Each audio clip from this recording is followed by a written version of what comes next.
You remember when the guys out at the Space Center sent up that special craft that probed Uranus?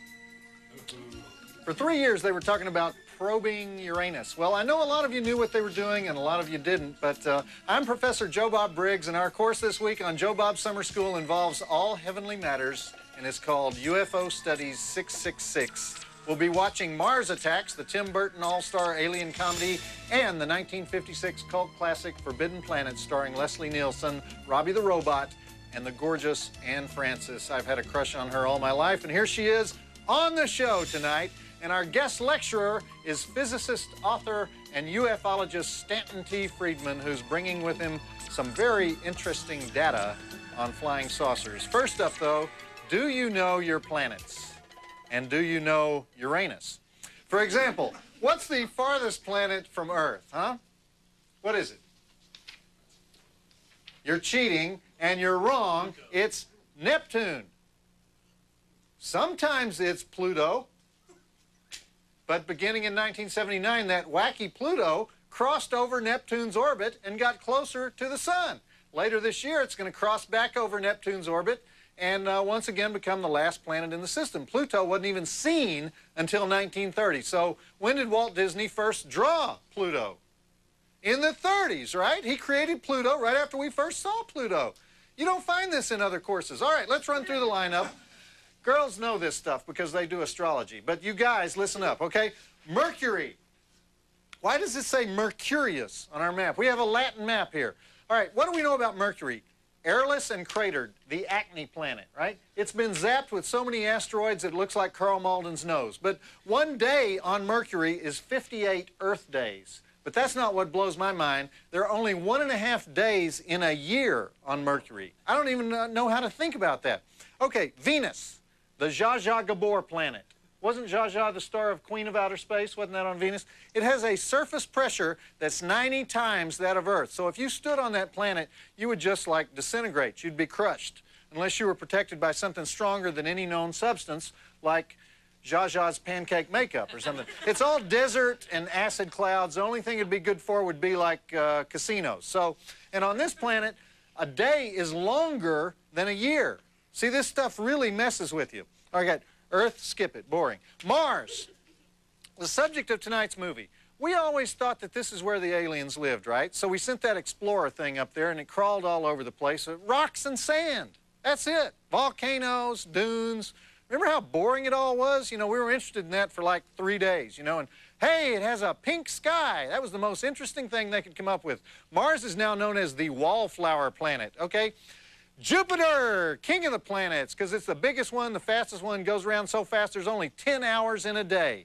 But it's all hydrogen, helium stuff. It's like a big Molotov cocktail, bubbles up at the equator, bulging out all this liquid hydrogen, causing humongous storms. Weather report on Jupiter is like, here comes hurricane, remove all life forms, okay? Saturn, the pretty one, you know, because it has all the cute little rings. And you know what those things are? Ice particles, hydrogen, helium, same as Jupiter. Uranus, the famous Uranus, Voyager 2 got there in 1986, and we got to see it for the first time. Couldn't see it before that because it has this icy fog thing around it. And you know what we found out? It doesn't orbit around the sun, kind of rolls around the sun sideways like a drunk, you know. 21 years of sun, 21 years of darkness, the longest winter on record. But I don't want to dwell on the dark side of Uranus, and neither do you. Neptune. Voyager 2 got there in 1989, found hydrogen, helium, some soft ice, basically one giant Slurpee there, just swirling around, almost colliding with Pluto, which is where we started. And I think, what would happen if little Pluto hit Neptune? It'd just go right through it, right? Because it's a Slurpee. Anyhow, let's start our first movie, Mars Attacks, the story of how the Joker, James Bond, Tom Jones, Foxy Brown, Ed Grimley, and Queen Amidala defend the Earth from little green men that quack like ducks while turning people into steaming green skeletons. And then at the first break, we'll have our special ufologist guest, Stanton T. Friedman, and that's it. Roll film. Okay, fire away. I can take it. Hit me with your best shots. You're going to reduce me to tears, aren't you? You're going to emasculate me with your mail, as usual. But if you got something to say about tonight's movie, or me, or the mail girl, or the war in Kosovo, then I invite you, because I am a masochist, to contact me at my personal email address, monstervision@turner.com, or you can visit the Monstervision website at tnt.turner.com/monstervision and send a crushing, mean-spirited email from there. Or you can even do it the old-fashioned way by sending a letter to Monstervision, care of TNT Programming, 1010 Techwood Drive, Atlanta, Georgia, 30318. So I've given you 3 ways to nuke me. I would remind you, God is watching what you write. Visit the Monstervision website at tnt.turner.com/monstervision. Back to Joe Bob Summer School and Mars Attacks on TNT. Well, what can you say? It's got a good cast. Did I mention the Star Wars tie-in? That's Queen Amidala as the president's daughter. And I like Martin Short in this. I love when he plays the smarmy guys. I should point out that one of the gals he offered to date, if you know what I mean, was Jack Nicholson's real-life girlfriend, Rebecca Broussard. I didn't get too good a look at her, though, because I was preparing for our guest lecturer, who's just joined us. He has a master's degree in physics. He was a classmate of Carl Sagan, and he's written numerous articles as well as 2 books, including Crash at Corona about the Roswell incident. Lectures all over the country, and we're happy to have him here. UFologist Stanton T. Friedman. Welcome, Stan. Glad to be here. Ufologist, like geologist and biologist. Ufologist, sorry, it's not ufologist, it's ufologist. Okay. So, Stan, how many UFO sightings do you think are actually aliens? And not just some drunk guy with a good imagination. Well, give me numbers here. Okay, right? If you take the largest study ever done for the Air Force, 21% of the 3,200 cases investigated turned out to be completely unexplainable, separate from the ones for which they didn't have enough data, of which there were 10%. So it's a significant percentage. Sightings are common. I check all my audiences, more than 700, and at the end of the lecture, of course, never at the beginning. And I find that 10% of the people believe they've seen a flying saucer. But when I asked how many reported, it was only 10% of the 10%. How many guys on the crew saw a flying... Here we go, right here. Oh, no, this camera 3 saw a flying saucer. That's about 10%, you know. Well, do you think it's feasible for the government to keep these things secret, considering the dirt that leaks out of the White House these days? Well, yeah, I worked on classified programs for 14 years, nuclear rockets and fusion rockets, nuclear power plants for space. And, of course, you can keep secrets. The black budget, not under direct congressional control of the Director of Central Intelligence, a court case it took to find this out was $26 billion. Yeah, but secrets are easy to keep. The need-to-know concept is primary. It's not just having a clearance. I've been to 18 archives. We still haven't seen any above top secret stuff, top secret, ultra, umbra. They've got it. They'll admit to me that, oh, we got drawers full of this stuff, but you aren't going to see it. Well, have you filched anything? Have you come up with any proof of? I've come up with an enormous amount of evidence, not only that the planet's being visited by extraterrestrial spacecraft, that is, some UFOs are alien spacecraft, but that we're dealing with a cosmic Watergate. Some few people in major government agencies have known since 1947. Cosmic Watergate, 1947, Roswell, right? Roswell. You got anything on Roswell? I've got loads. Besides I was the first good barbecue, you can get that in Roswell. There are some really good military people down there. They're dying. We're losing our witnesses, of course. We're racing the Undertaker. But I began the civilian research on Roswell. My book, Crash at Corona, deals with that.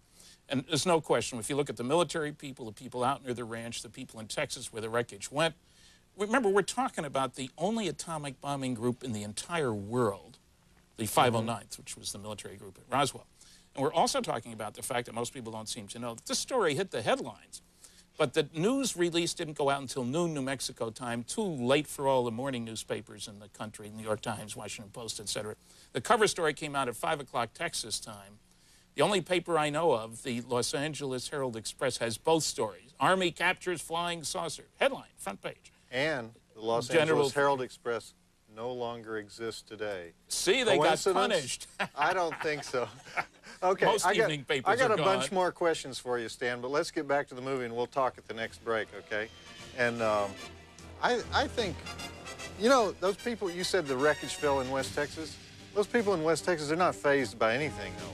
You know, alien wreckage, in the yard. Weren't many people around. It was a 4-square-mile pasture, and I was down there a few months ago. We drove 57 miles without seeing another car. I've done that many times, Stan. I'm from Texas. This was in New Mexico, oh, even okay. less New populated. Mexico. All right, same thing.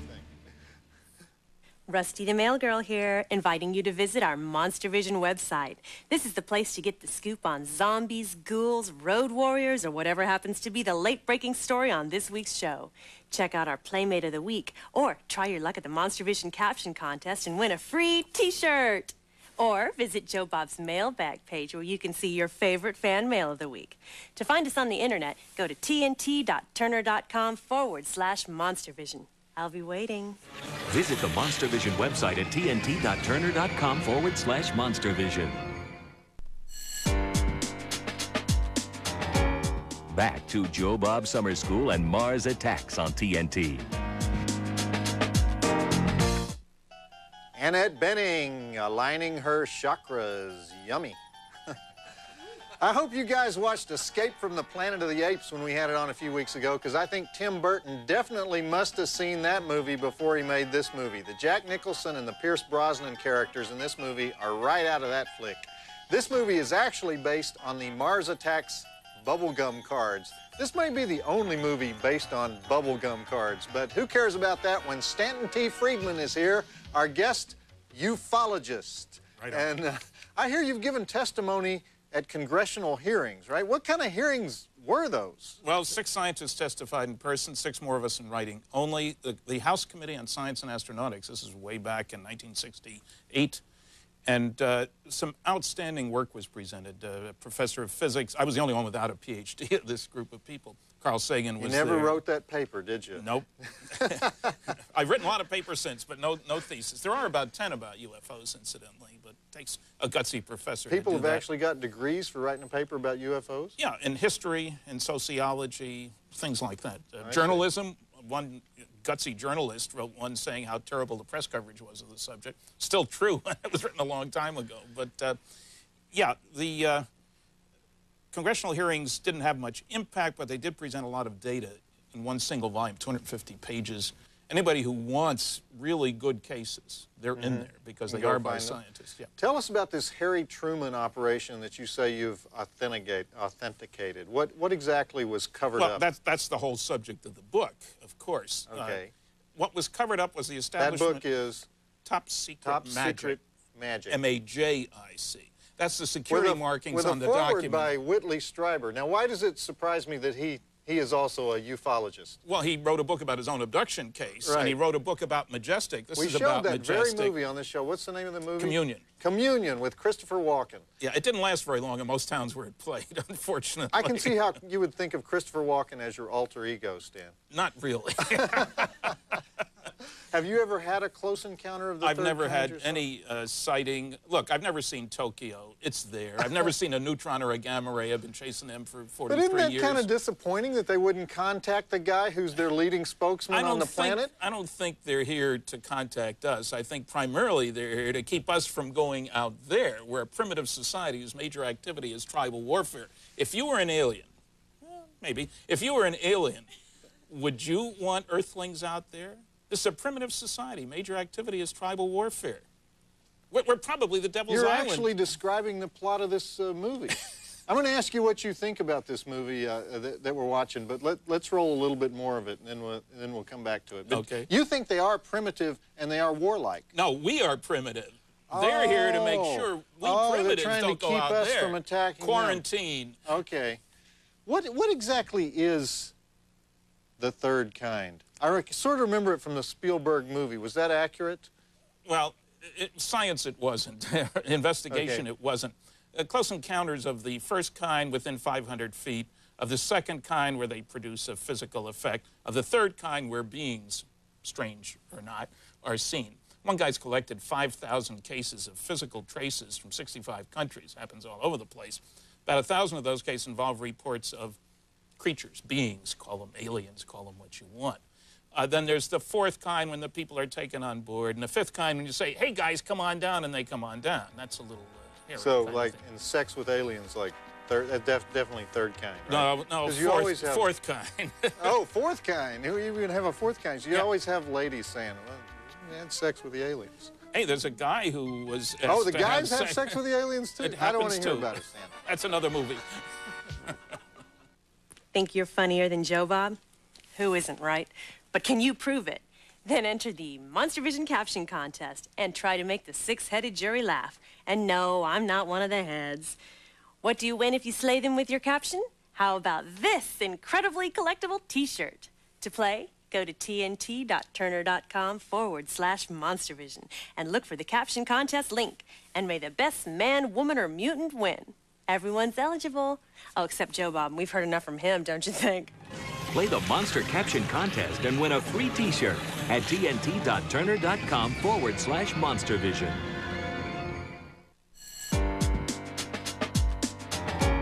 Back to Joe Bob Summer School and Mars Attacks on TNT. So, Stan, you have any evidence of aliens making the international sign of the donut? No. Not at all.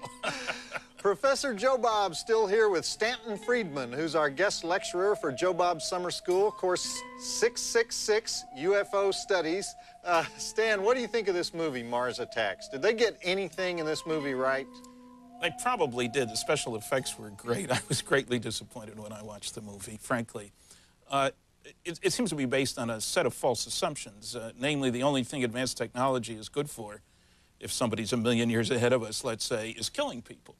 Well, take that to its logical conclusion. Either you learn to live at peace with your neighbors, anybody you can reach, local So galactic you think the neighborhood, aliens would be writing poetry and stuff, right? No, I think they'd be protecting themselves. I think they would know about biology. They would live a long time. They'd know about computers. They would develop wisdom, something we seem to be sadly lacking. You think the down here. aliens would be smarter than us? Yes, certainly more advanced, live a longer time, have more access to, say, millions of years of data. We're new. We trust aliens more than we trust us, don't we? Bud Hopkins, the best abduction researcher around, says there's two groups you can't trust when they say something, the aliens and the government.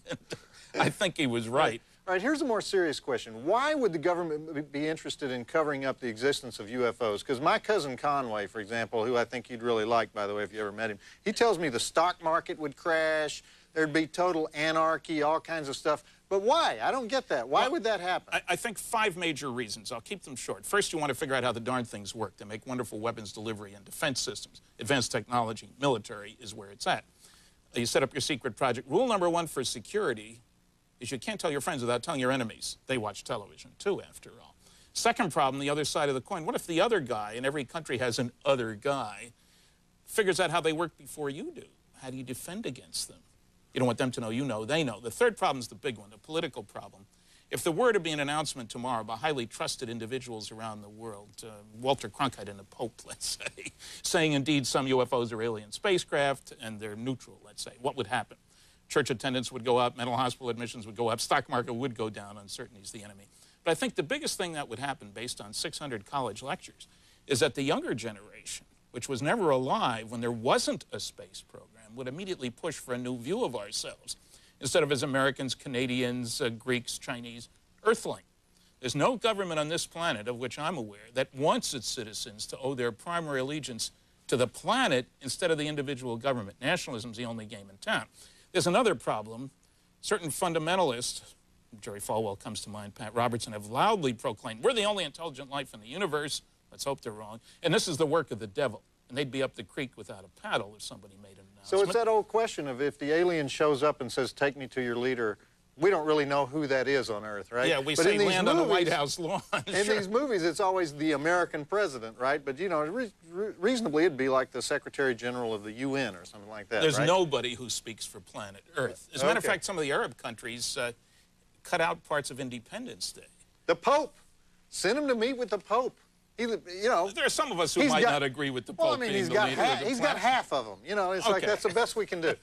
I just thought of something else I want to ask you, but let's watch some more of Mars Attacks featuring Natalie Portman, star of Star Wars Episode 1. And I probably shouldn't even get you started on Star Wars, should I, Stan? No. We won't even go there. Roll the film. If the aliens do come, would you like to, you know, party with the aliens? Take me to your leader, guys. Lead me to your taker is more like it when you consider the abduction cases.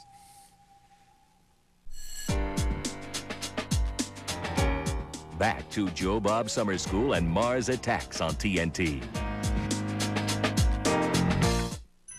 You know, this is the second summer school movie to make excessive use of Chihuahua humor. Remember that Chihuahua in Hot Shots? Also, the second movie to have a lot of Chihuahua abuse. Okay, we're talking to Stanton T. Friedman, nuclear physicist, UFO expert. And here's my question, Stan. If the government is so concerned about covering up the existence of UFOs, why does NASA have programs where they're looking for other life in the universe? If the life is here, why are we out there looking for it? Well, NASA has abandoned the notion of listening for radio telescope signals. You know, SETI, S-E-T-I, which really stands for Silly Effort to Investigate. That's because that Charlie idea. Sheen movie came out about listening for those, and everyone hated it. No, I think NASA has changed its tune entirely. They're getting a lot closer to home. They're looking for planets around nearby stars. They're looking for water on Europa, satellite in the solar system, for the history of Mars indicating there was water there. Where there's water, we're talking about setting up a base on the moon where there is frozen water. We just sent a camera up to Mars. It was all rocks, right? Yeah, but there's an indication that in the past there was water there. And if that was the case, then there was probably life there. And the question is, what happened to the life? You know, did they have a war? You think or they're whatever? here? No, they left but Mars and came here? NASA has avoided dealing with flying saucers assiduously, I think, because the government said, thou shalt not. But if you're really interested in extraterrestrial intelligence, you look at the data, which is the flying saucer data from all over the world, the radar visual, et cetera, cases. And who cares about radio telescopes? You know, the silliest notion is that radio is the most advanced technology for long-distance communication. Would you have said smoke signals 150 years ago? Friedman's law. Technological progress comes from doing things differently in an unpredictable way. The future is not an extrapolation of the past. A laser isn't just a better light bulb, in other words. Different physics. What technologies, then, would we need before we can do any serious space travel? Nuclear fusion programs that I worked on in the early 60s. Fusion is what goes on in the sun. It's the most important source of energy in all our lives, after all. Without the sun, we're down the tubes pretty quick. If you use the right stuff in the right way and kick particles out the back end of a fusion rocket that have 10 million times as much energy per particle as you can get in a dumb old chemical rocket. So fusion would do it, but I think aliens are using techniques about which we know nothing because of the fact that technology progress comes from doing things differently. Look, there's stars in our neighborhood 1 billion years older than we are. You're starting to scare me, Stan. And you know why? Because I'm starting to believe you. Okay. Why is that scary? You think we'll ever find anybody out there like us, or I mean, you think they've got karaoke bars in outer space and I Love Lucy and everything, or just like I rocks with eyes in them and walking around? No, I think there are humanoids. All the stories indicate humanoids. I think they've gone through the karaoke stage some time back. Sorry. But they look like us, huh? 2 arms, 2 legs, a head, and a body. In any place but New York, you'd say, hey, they're different. In New York, you wouldn't pay any attention. Would they listen to Backstreet Boys? Who knows what their musical Or would they tastes shoot are. them? I don't think shoot first, answer questions later is their approach. Thanks for coming by. It's been very educational, and we're going to go back to Mars Attacks now. But I really appreciate it, Stan. This has been great. Let me give you some advice. Don't take any titanium monetary units. Okay. I don't know what that means. Joe Bob, I saw this movie in 1984, and it had a girl in it, and she's sitting by this tree. What movie was that? People, we have got to have more information than that when you're submitting something for the Find That Flick contest. Now, normally, if you give me a plot description, I will know the title of the movie you're trying to remember. But if I can't answer it, hundreds of my fellow drive-in mutants can, because I got fans that watch 32 movies a day. They never leave their apartments. So to find out how to play and all the free junk you can win, visit the MonsterVision website at tnt.turner.com/MonsterVision and look for the Find That Flick contest. Joe Bob, I saw this movie with a talking bear in it and Morgan Fairchild naked. See, that's a description I can work with. Visit the MonsterVision website at tnt.turner.com/MonsterVision. Back to Joe Bob Summer School and Mars Attacks on TNT. That's one of my favorite scenes from this flick, the one where Martin Short brings the alien hooker into the White House and shows her a good time.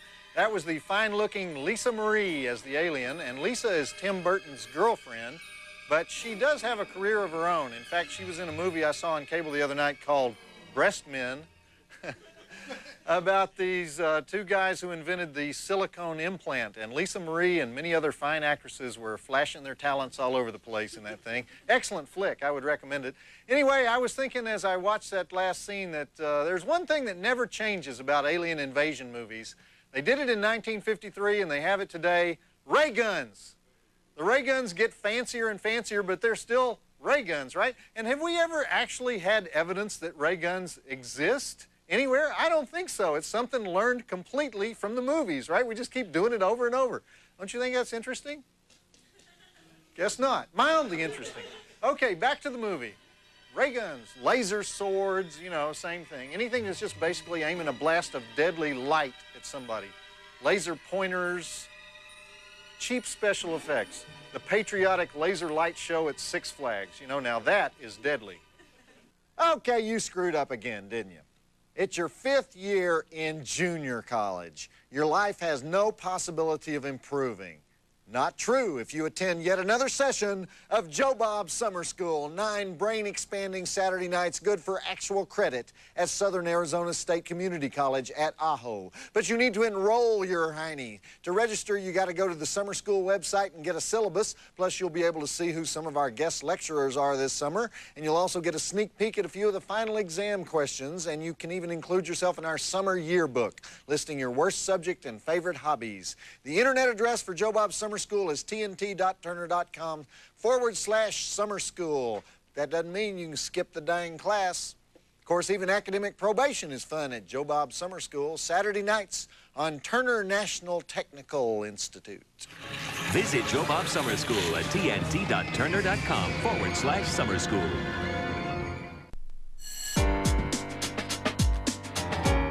Back to Joe Bob Summer School and Mars Attacks on TNT.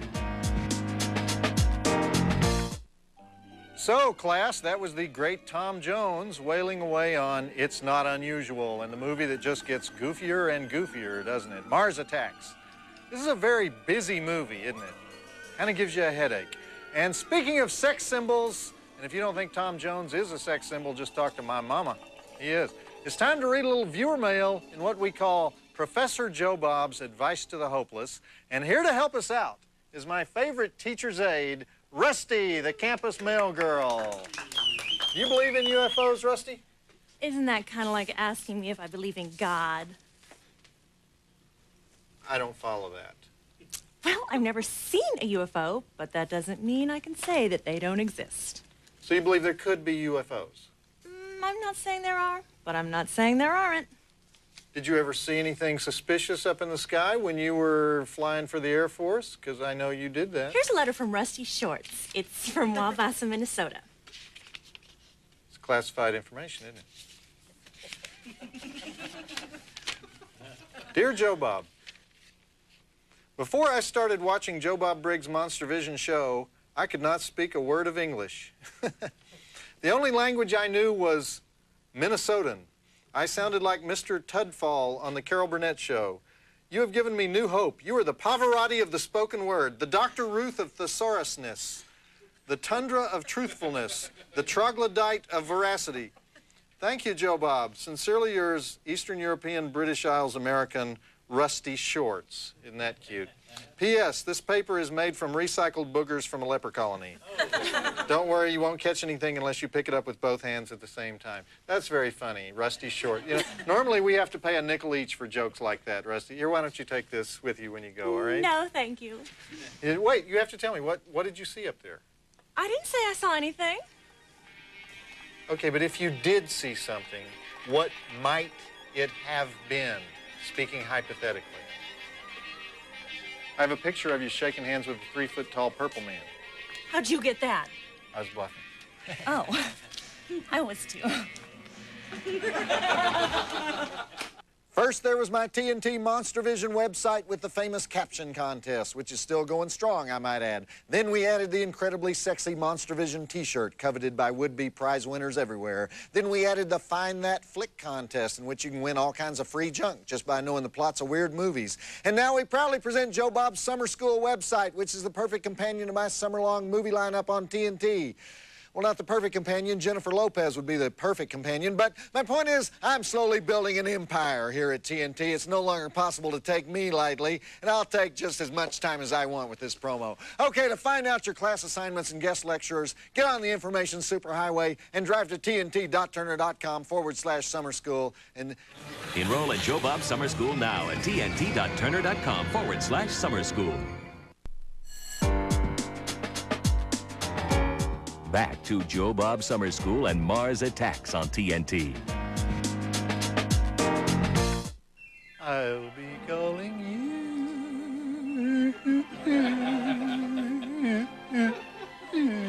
Indian love call. I could kill some aliens, couldn't I? Grandma's answer to the Martian invasion. And since it was only 10 seconds since the last commercial break, let's get right back to it, okay?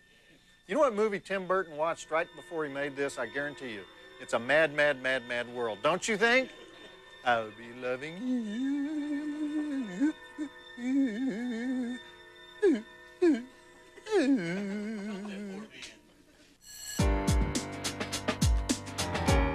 Back to Joe Bob Summer School and Mars Attacks on TNT. That's Pam Grier, pre-Jackie Brown, and fellow blaxploitation star Jim Brown as Byron, giving the Martians the old left hook. Did you guys know that Pam Grier dated Richard Pryor and Kareem Abdul-Jabbar? In fact, Kareem even proposed to her right after he became a follower of Islam. He called her from his mosque and popped the question on the phone. And Pam said she hadn't had enough time to embrace his religion. She was a little worried about it, so Kareem says, well, if you don't commit to me today, I'm going to get married this afternoon to a Muslim woman who's already been prepared for me. That's got to hurt, right? Okay, let's get back to the movie. Wonder how that Muslim woman was prepared for Kareem Abdul-Jabbar. You know, sounds interesting, doesn't it? Is there like a menu for that? Or? And now, Joe Bob Summer School and Forbidden Planet on TNT. there were just too many famous people to talk about in that movie. Sylvia Sidney, the 30s glamour girl, she was the crazy grandma. The French president was director Barbette Schroeder. Even the waiter who brought Natalie Portman the pizza was a novelist named Julian Barnes. I think Tim Burton maybe should have spent a little less time on casting cameos and a little more on some momentum for the story. But his movies never pay too much attention to story anyway, now that I think about it. Jerzy Skolimowski, he's in the movie. He played Dr. Ziegler. You guys know who Jerzy Skolimowski is? Only the greatest director in Poland. Thank you very much. All right. I want to let you know that next week, Joe Bob Summer School is going on a special field trip for Food Science 504. You're not going to believe this one, but we're going to the world-famous restaurant Spago in Beverly Hills, California, where the one and only Wolfgang Puck is going to teach me how to cook. And we'll be watching the classic Willy Wonka and the Chocolate Factory and the Clint Howard gross-out horror flick, The Ice Cream Man, and Clint Howard himself will be here. And speaking of yummy, our next movie is the 1956 cult favorite that stars Anne Francis in many leg-bearing, futuristic mini dresses. Anne Francis may have invented the mini dress, now that I think about that. You didn't have many girls dressed like this in the 50s. I'm talking about, of course, Forbidden Planet, and Anne will be joining us in a little while to give us all the dirt on Leslie Nielsen and Robbie the Robot. The movie takes place in 2200 AD when Nielsen and a crew of whiskey-loving, horny astronauts land on a planet where the only survivor of a previous colonization is Walter Pigeon and his luscious virginal daughter, who doesn't mind making out with crew members in the bushes even though an invisible monster is tearing people to shreds. Let's do those drive-in totals. We have 7 dead bodies, 1 dead tiger, 2 naked butocs, female this time, brain boosting, door melting, gratuitous underground tour, electron foo, and we're showing it in letterbox format because it was shot in widescreen cinemascope, so I hope your TV's not as dinky as mine is.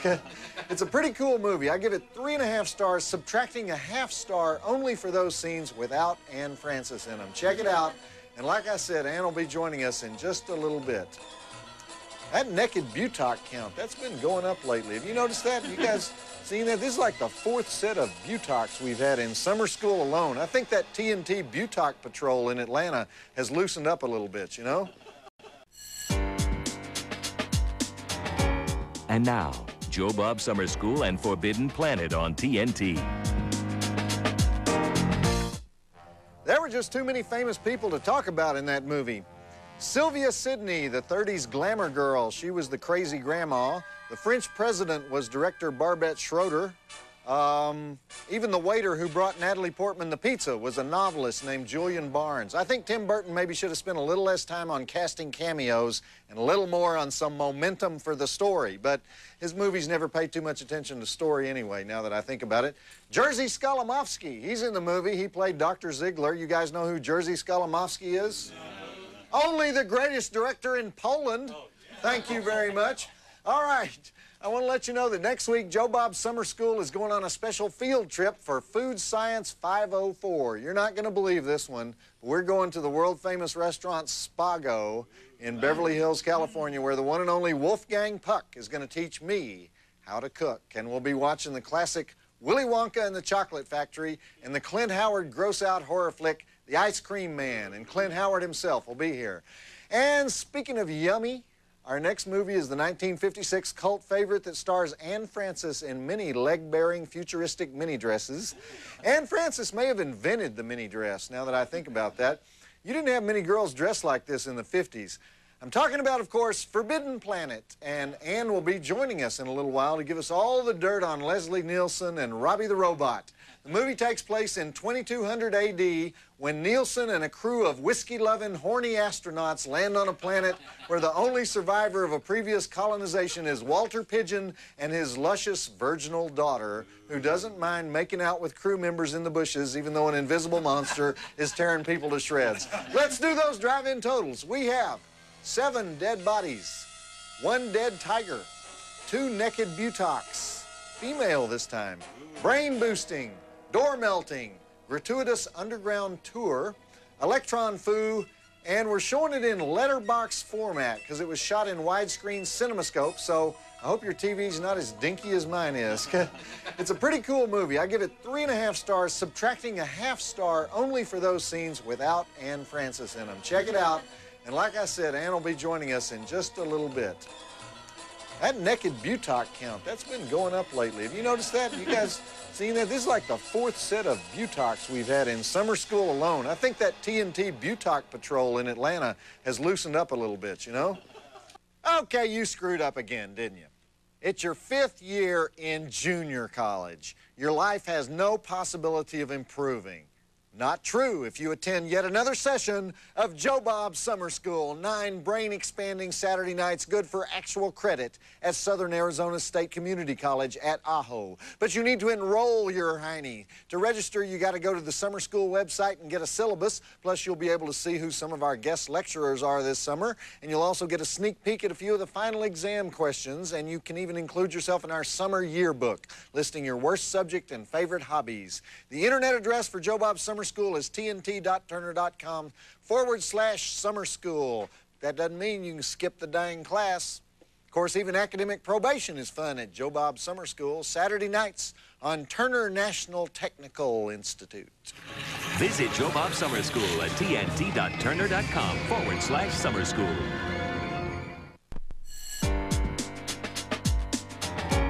Back to Joe Bob Summer School and Forbidden Planet on TNT. The famous Robbie the Robot, which caused a sensation back in 1956. We tried to find Robbie and have him on the show, but we think he's been bought by some Japanese guys. Because my friend Mick Garris, the director of many Stephen King films, directed The Stand, he used to own Robbie and keep him in good working condition, and, well, he never really was in very good working condition. I think they kind of shoved him around from inside somewhere in Robbie. But Mick sold Robbie, and we can't... Oh, we have him?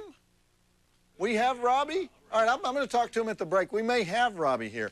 Anyhow, that's Leslie Nielsen as the commander. You know, Leslie's now a household name for the Naked Gun movies, but you notice that he acts the same in these early serious movies as in Naked Gun? You just change the writing a little bit, and suddenly he's doing comedy. But he never really changed. Okay, I don't want to kill too much time here because we got Anne Francis coming out at the next break, so roll film. And by the way, who here knows what a philologist is? I'll give you a hint. A philologist would know what a philologist is. Of course, if the philologist wasn't called a philologist, if it was called something equally complex, would the philologist still know what a philologist is? Yes, they would. Or would a philologist by any other name still be a philologist? I don't know. Okay, I'll tell you. A philologist is an expert in philology. First, there was my TNT Monster Vision website with the famous caption contest, which is still going strong, I might add. Then we added the incredibly sexy Monster Vision t-shirt, coveted by would-be prize winners everywhere. Then we added the Find That Flick contest, in which you can win all kinds of free junk just by knowing the plots of weird movies. And now we proudly present Joe Bob's Summer School website, which is the perfect companion to my summer-long movie lineup on TNT. Well, not the perfect companion. Jennifer Lopez would be the perfect companion. But my point is, I'm slowly building an empire here at TNT. It's no longer possible to take me lightly, and I'll take just as much time as I want with this promo. Okay, to find out your class assignments and guest lecturers, get on the information superhighway and drive to tnt.turner.com/summer school and Enroll at Joe Bob Summer School now at tnt.turner.com/summer school. Back to Joe Bob Summer School and Forbidden Planet on TNT. the words we've all been waiting for. Father. Did I do that right? The first words of Anne Francis as Altera Morbius, the lust-inspiring daughter of Walter Pidgeon. And this is where the movie gets really interesting. And this room also just got interesting because live in person with us tonight is the cult heartthrob herself, Anne Francis. So, welcome, Anne. I know I did that first line terrible. It's sort of... No, it's more Father. Yes, okay. Father. And that famous dress you're wearing, what kind of planning went into that dress? That was planning, studio planning. Yes? Yes. And what were they going for but there? They had one outfit that Dory Sherry's wife, Virginia Sherry, wouldn't allow us to use because she said it was too sexy. You mean they were going for... there was a more revealing outfit No. that we didn't get to see? No. Oh, okay. It was silver from the neck all the way down. It was sort of like a silver lame all the way down with silver boots. And then there was a silver hood that came. Everything was completely covered. But she And thought then it was over too that was a coat that was see-through plastic coat. And silver gloves. And too so sexy. They thought that was too sexy, and they went for the shortest mini dress in the history of motion pictures up to that time. Yeah. Did you ever wear Go figure. that dress in public? No. Like to a promotional event or Oh, anything? no, they wouldn't have let it out of the studio. Okay, I got to ask you this. What? Were you really madly in love with Leslie Nielsen? Of course. Yeah? Sure, why not? Did you have He was gorgeous. a hot love affair with Leslie on the set? Of course. I thought he was fabulous. Yeah? And I was madly in love with him before I met him because I'd seen him do wonderful, wonderful work on live television, you know, back in the days when, which I had come from before I came out to Are you the still studios. good friends today? Sure, haven't seen him for quite a while, but we've done a couple of shows since then together. Yeah. Great guy. Well, this was your very first role, and of course among your most famous roles, but you're really also well known for a particular Twilight Zone episode. Do many people ask you about that? I'm sure they do. We go from Father to Marcia. Yeah. And it's the one where you're a mannequin. After hours, yes. Who comes to the life. mannequin who comes to life and doesn't remember that she's a mannequin and goes to the store to buy a gold thimble for her mother. And then she gets embroiled in a horrific experience of being on the 13th floor and the whole place is empty. Mannequin kind of like this. Yeah, okay. Well, the beautiful mannequin who comes to life is kind of an evergreen story that's been used many times in the movies and always takes they take the most gorgeous girl in Hollywood at the time and do the mannequin story. Oh, you're kind. We'll talk more with our special guest lecturer, Anne Francis, at the next break, but let's get back to Forbidden Planet. And whatever happened to that Anne Francis mannequin, by the way? What Anne Francis mannequin? The Anne Francis mannequin in the Twilight Zone episode. Oh, my gosh, you had me going for a second there. No. You know, there was an my Anne God. Francis mannequin in the Twilight Zone episodes. You know, it's probably a collector's item today, right? Well, I have the head that was originally done. You have the head? Yes, it's sitting on top of my dresser in my bedroom. Oh.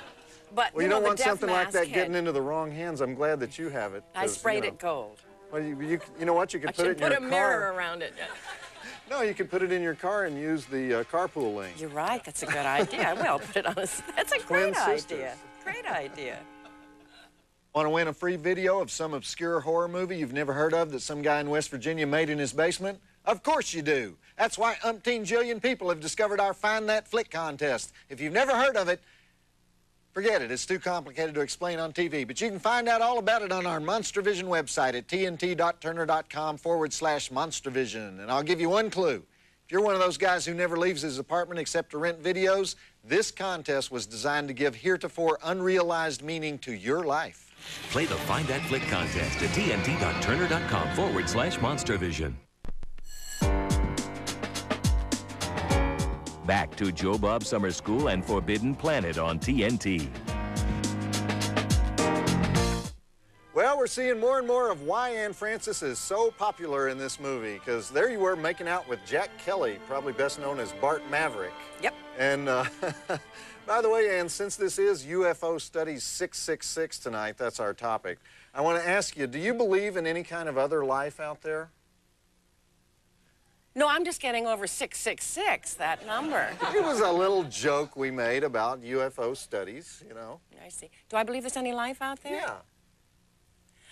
Well, I've seen things out there, but then you know me. I can see things, you know. Well, Remember when they had all of that big hullabaloo about Phoenix, Arizona, and the flaming lights in the sky? I've seen that out over Palm Desert, where I live. When I've been up in the mountains, up in Pinyon Crest, I've seen that.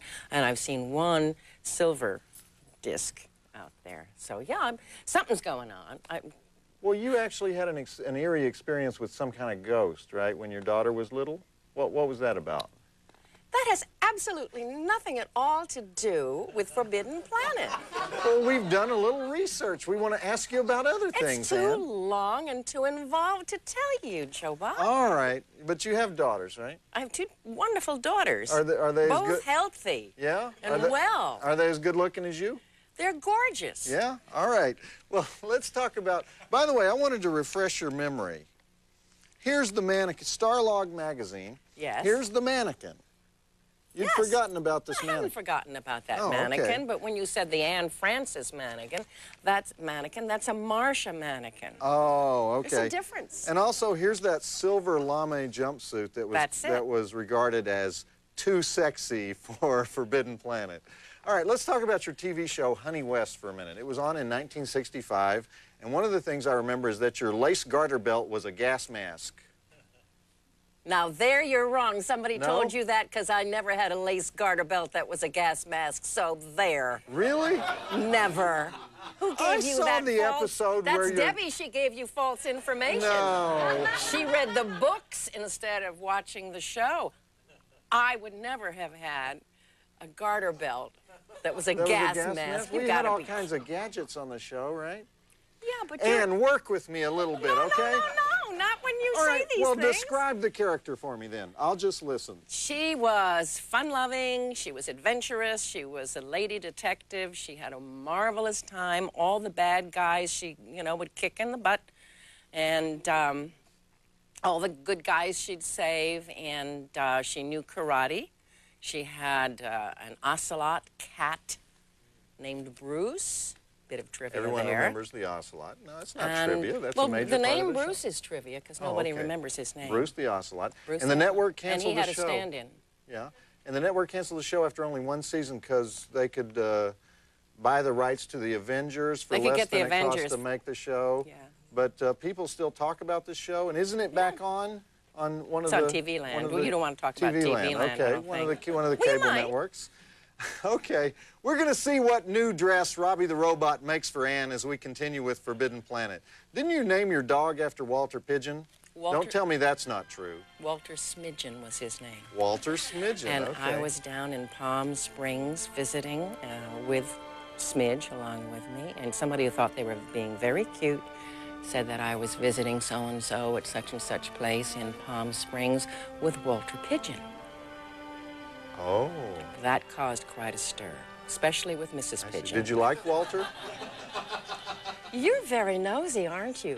I did not have an affair with Walter Pigeon, no. He played my father, remember? Well, I know, but it would have been difficult to have an affair with Walter Pigeon while you were having an affair with Leslie Nielsen. I know, and then there was Jack Kelly, too, so, Jack Kelly, you're making out with him? Oh, sure. Anyway, but you named your dog Walter Smidgen. That could be considered a tribute, or it could be considered, you know. Well, Smidgen was his name, and I chose Walter for his first name for obvious reasons, because I thought it was funny. I do know But now that I look back, it wasn't. Oh. I know a woman who calls her dog Joe Bob, but, and I know several women who call Joe Bob a dog, but we won't go into that. Back to Joe Bob Summer School and Forbidden Planet on TNT. Something sabotaged the klystron generator, not to mention the gyro stabilizer. What was all that stuff, Ann? Do you remember? All that techno jargon. What was all that about? That was all wonderful stuff that was in the script, Joe Bob. Okay, a Rod Serling script, by the way. Professor Joe Bob here. No, it wasn't. Rod Serling and someone else, right? Rod Serling? No, Rod Serling did not. It was Cyril Hume who wrote the script. What? Planet of the Apes. I'm sorry, I'm getting all my movies mixed up this summer on Joe Bob's Summer School. Professor Joe Bob here with Ann Francis, who plays Altera in Forbidden Planet. Ann, you are such a flirt in this movie. Yes. Were you naked in that lagoon? Of course not. Okay, I don't mean to offend you. You look naked. They made you look naked. They did a good job but if with you the look effects. fast as I'm coming out of the lagoon, you can see a wisp of pale, sort of pinkish chiffon in the breeze. Quick! You have to look quickly. Okay. How was it working with the robot, Robbie the robot? Oh, Robbie was wonderful. I hear he got really drunk. Oh, you know something? You just are full of stories, aren't you? You're just full of all kinds of information. Now, come on, this is a famous story. This is a famous story. It became famous when I opened my mouth and told it once, and from then on, it's just become... Robbie the robot got drunk, There were right? there were two different guys who worked inside Robbie the robot, because working inside Robbie the robot, in defense of this one fellow, it was a very tough job. It was hot inside there. It was really rough. And this one day, he had a couple of martinis for lunch.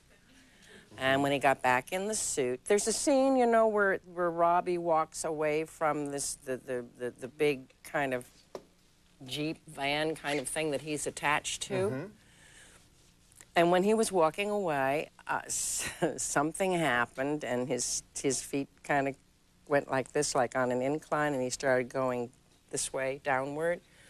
And about 15 grips got him before he hit the ground, because he was the most expensive actor in the show. He cost $1 million to put together. That was important stuff. So that was the... A drunken actor you can replace. But the guy almost A robot you can't replace. Ruined the robot suit. Okay. Yeah. Well, yeah. Let's go back to the movie, because that was a really short segment. We'll talk again at the next segment. How many times have you actually watched this movie?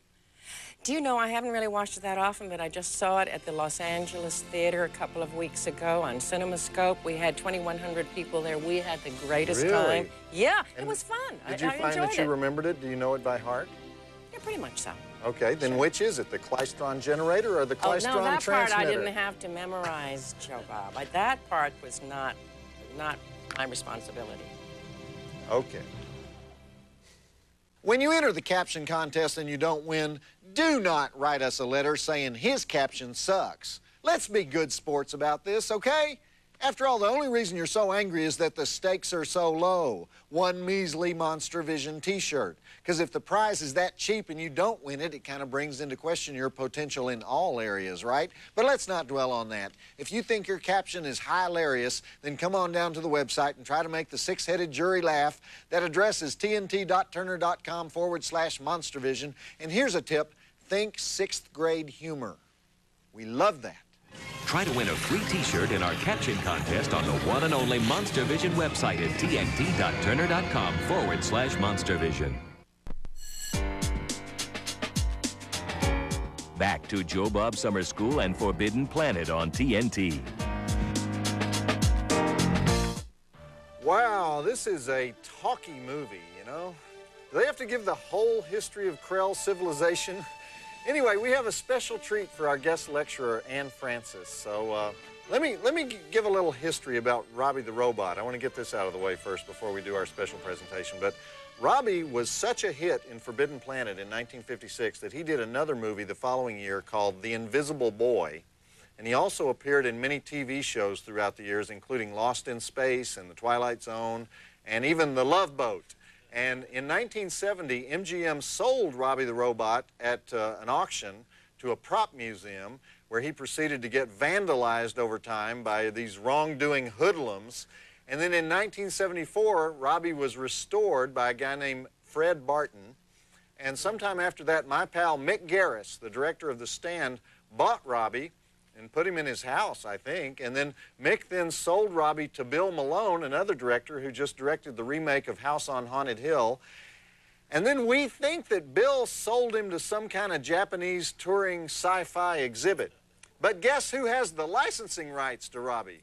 Who bought all the old MGM films a few years ago? Ted Turner, right? So Turner Entertainment has the rights to Robbie the Robot, and we used our pull to arrange for a very special reunion tonight.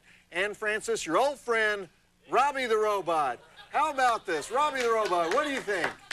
She's so happy, she doesn't know what to say. Robbie, they're just like you remember him, right? And we spent a lot of money getting him here, so I hope it was worth it. I think he's been using the Thigh Master. He's Hey. a little thinner down here than I remember. Okay. What's going on? What's going on? You couldn't get the robot, right? I asked for the robot. I asked for the robot so many times that you told me you had the robot. It's one of those Time Warner bureaucurocracy things, right? We have the rights to the robot. Ann, I'm so embarrassed. I know, but don't get upset. so It's embarrassed. all right. It's all right. This. It's a nice robot. What do you know? Don't hurt its feelings. You try to cover it up with He's got this. blue You don't know the eyes kind like of people Frankie. I work for here. He's beautiful. I Robbie don't know the why robot, he's not that tall, is he? Robbie the Robot is about 6 feet, you know? Robbie's about this tall, and he did not have black rubber gloves. God I knows thought what so. they're for. Don't you dum-dums know that? Good grief. I'm sorry. That's Ann, all but right. thanks That's so all much right. for coming by. Let's get back to the movie. And it's humiliating to do that kind of thing to me. The gorgeous Ann Francis, ladies and gentlemen. Thank you. Thank you. It's Are been you fun. single, Ann? Yeah. Oh, So, Still what does that available. mean? just had to find out before Oh, I you see. leave. Okay. Okay, fire away. I can take it. Hit me with your best shots. You're going to reduce me to tears, aren't you? You're going to emasculate me with your mail, as usual. But if you got something to say about tonight's movie, or me, or the mail girl, or the war in Kosovo, then I invite you, because I am a masochist, to contact me at my personal email address, monstervision@turner.com, or you can visit the Monstervision website at tnt.turner.com/monstervision and send a crushing, mean-spirited email from there. Or you can even do it the old-fashioned way by sending a letter to Monstervision, care of TNT Programming, 1010 Techwood Drive, Atlanta, Georgia, 30318. So I've given you 3 ways to nuke me. I would remind you, God is watching what you write. Visit the Monstervision website at tnt.turner.com/monstervision. Back to Joe Bob Summer School and Forbidden Planet on TNT. Most Forbidden Planet fans would know that the movie is based on Shakespeare's play, The Tempest. You guys all knew that, right? It's based on The Tempest. Dr. Morbius, he's Prospero, the magician who controls the action in the play. Altera is his daughter Miranda in Shakespeare. Commander Adams, Leslie Nielsen's role, he's Prince Ferdinand in the play. Robbie the Robot is Caliban, the earthly spirit. The monster is Ariel. And I won't say why that's the monster, because that'll, give away the ending of the movie. Oh, no! I ruined it, didn't I? You know the ending now, because I told you that Ariel is the monster. It's the same as the Tempest. Leon is over here bawling like a baby because I ruined the surprise. Even the minor characters in the movie are based on the play, like the cook with a taste for the sauce. He matches Stefano, the drunken servant, in The Tempest. And that's the veteran actor Earl Holliman in that role, best known as Angie Dickinson's sidekick on Policewoman and many movies, Sharky's Machine. He was also in the original Twilight Zone episode, the one where he wanders around a deserted city the whole time, and then you find out he's part of a test to see how humans respond to being alone in space flight. The original Twilight Zone. Anybody who was anybody in those days got to do a Twilight Zone. Okay, let's keep it going. Back to the movie. Forbidden Planet is actually based on Shakespeare's play and Freud's concept of a tripartite psyche. Would you like me to explain the tripartite psyche? I didn't think so. Back to Joe Bob Summer School and Forbidden Planet on TNT. What a great way to save special effects money